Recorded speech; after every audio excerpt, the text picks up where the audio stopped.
नोटबंदी के समय मोदी सरकार के आर्थिक सलाहकार रहे अरविंद सुब्रमण्यम ने एक बार फिर नोटबंदी और जीएसटी पर सवाल उठाए हैं। उन्होंने कहा है कि इससे विकास की रफ्तार मंद हुई है। सुब्रमण्यम ने रविवार को आगाह किया कि कृषि और वित्तीय व्यवस्था के दबाव में होने से भारतीय अर्थव्यवस्था कुछ समय के लिए नरमी के दौर में फंस सकती है।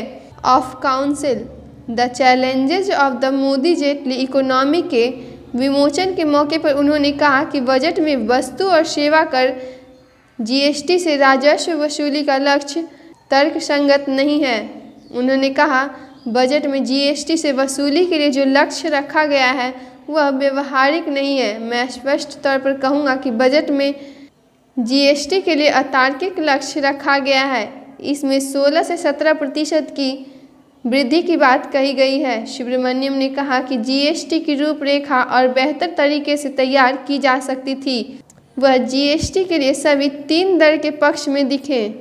अर्थव्यवस्था के बारे में उन्होंने कहा, हमें कुछ समय की मंदी के लिए खुद को तैयार रखना होगा। मैं कई कारणों से यह बात कह रहा हूँ। सबसे पहले तो वित्तीय प्रणाली दबाव में है।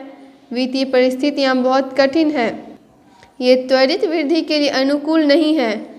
बकौल सुब्रमण्यम कृषि क्षेत्र अब भी दबाव में है। उन्होंने उम्मीद जताई कि अगले साल होने वाले चुनाव के दौरान विभिन्न पार्टियों के चुनावी घोषणा पत्र में सार्वभौमिक न्यूनतम आय के मुद्दे को शामिल किया जाएगा। इसी दौरान सुब्रमण्यम ने कहा कि भारतीय रिजर्व बैंक की स्वायत्तता में कटौती नहीं की जानी चाहिए।